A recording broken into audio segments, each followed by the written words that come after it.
trader, welcome back to the Dimex Forex Insight, tempat di mana kita akan mengupas tuntas peluang di market minggu ini dan juga data fundamental yang bisa kita manfaatkan di minggu ini.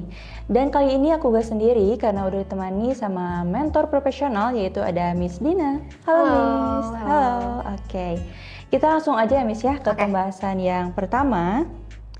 Di sini yang pertama itu bagaimana outlook dari USD menjelang rilis dari core PPI dan juga PPI di Amerika Serikat di hari Selasa besok, Miss. Oke, fokus utama market di minggu ini tuh ada data core PPI dengan forecastnya itu di 0,5% dan juga PPI dengan forecastnya itu di 1,2% ya, itu yang dari Amerika Serikat.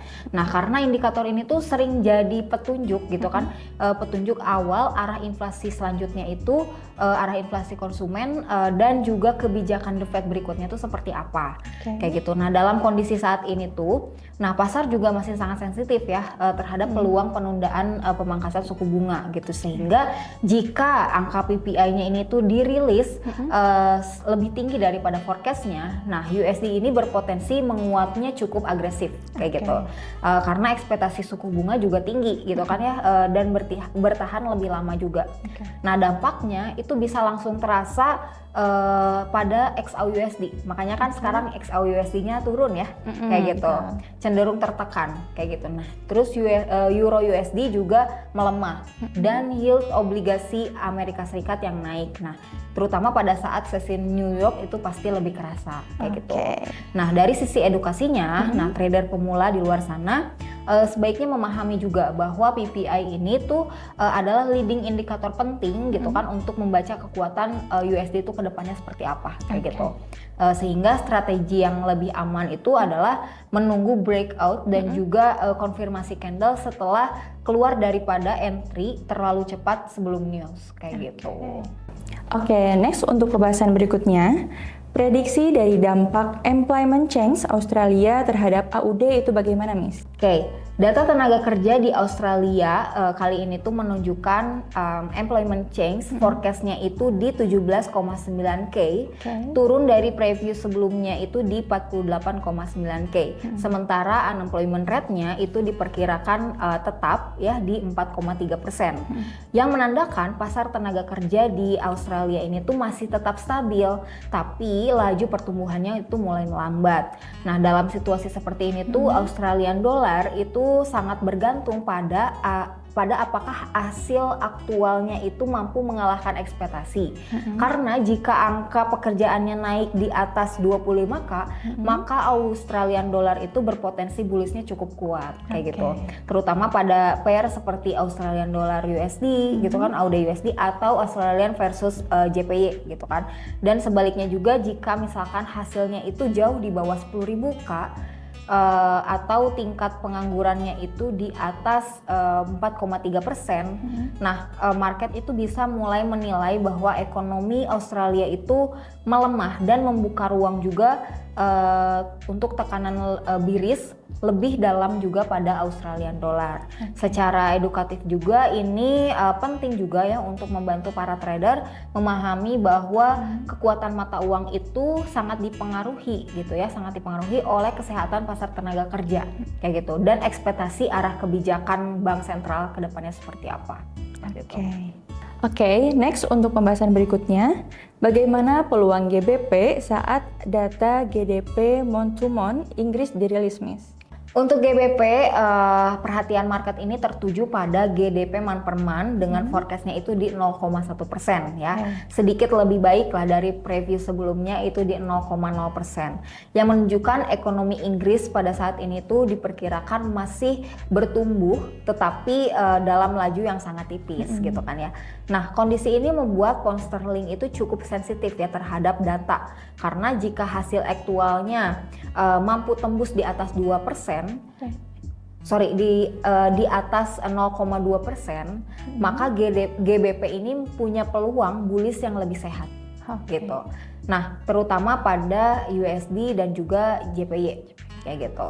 Namun jika hasilnya ternyata datar, kembali datar lagi dan mungkin negatif, bahkan negatif, nah pasar itu bisa langsung merespon gitu kan dengan tekanan bearish karena kekhawatiran perlambatan ekonomi gitu kan di Inggris itu semakin besar dan juga spekulasi pelonggaran kebijakan Bank of England itu juga meningkat. Nah dari sisi edukatifnya kita sebagai trader pemula itu bisa melihat bagaimana sih data GDP ini berfungsi sebagai gambaran besar kesehatan ekonomi kayak gitu, yang pada akhirnya itu mempengaruhi juga sentimen terhadap nilai tukar GBP seperti itu. Oke, Miss, ini menarik ya. News mana yang paling berpengaruh untuk XAUSD di minggu ini, Miss? Oke, yang paling ditunggu-tunggu mungkin ya para trader Ya, untuk pergerakan emas ke depannya itu seperti apa. Nah, untuk pergerakan emas ke depannya itu news yang paling krusial di minggu ini tuh tetap berasal dari core PPI ya, PPI dan juga PPI AS. Jadi ada dua, core PPI dan juga PPI dari Amerika Serikat. Karena emas itu sensitif terhadap ekspektasi inflasi gitu kan, perubahan ekspektasi inflasi, suku bunga dan juga kekuatan USD itu seperti apa. Nah, jika nanti angka PPI-nya itu dirilis lebih tinggi dari perkiraannya, nah market itu biasanya akan kembali memperkuat asumsi bahwa The Fed itu belum terburu-buru untuk memangkas suku bunga kayak gitu. Nah, sehingga USD-nya dan juga yield-nya naik. Nah, itu lalu akan SAU itu berpotensi terkoreksi bearish kayak gitu. Namun sebaliknya, apabila nanti hasilnya jauh lebih rendah daripada forecast, nah emas itu juga berpotensi untuk mendapatkan dorongan bullish ya, karena tekanan terhadap dolarnya juga mereda kayak gitu. Nah, secara edukatif ini juga adalah contoh yang paling mudah untuk memahami hubungan fundamental klasik bahwa ketika inflasi produsennya naik dan suku bunganya juga berpotensi untuk tetap tinggi kayak gitu kan.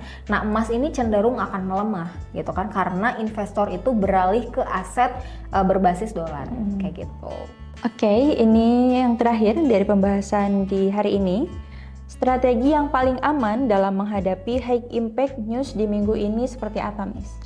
Dengan adanya 3 news besar di minggu ini, yaitu PPI dari Amerika, tenaga kerja di Australia, dan juga GDP di Inggris. Nah, kita sebagai trader itu perlu fokus gitu kan pada manajemen risiko tetap ya, karena volatilitas itu berpotensi meningkat tajam dalam waktu yang singkat gitu.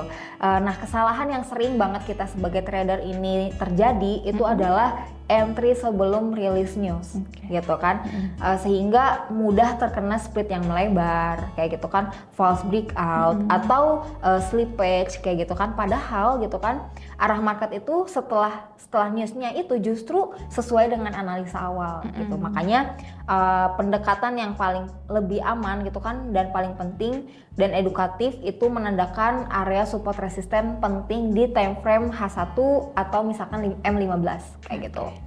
Lalu menunggu juga sekitar 5-15 menit gitu kan setelah data keluar untuk melihat apakah hasilnya itu positif atau negatif gitu kan. Terus juga hasil aktualnya itu benar-benar mengalahkan atau meleset dari forecast gitu kan. Nah, dengan cara ini kita sebagai trader juga belajar gitu kan membaca reaksi market itu secara objektif kayak gitu.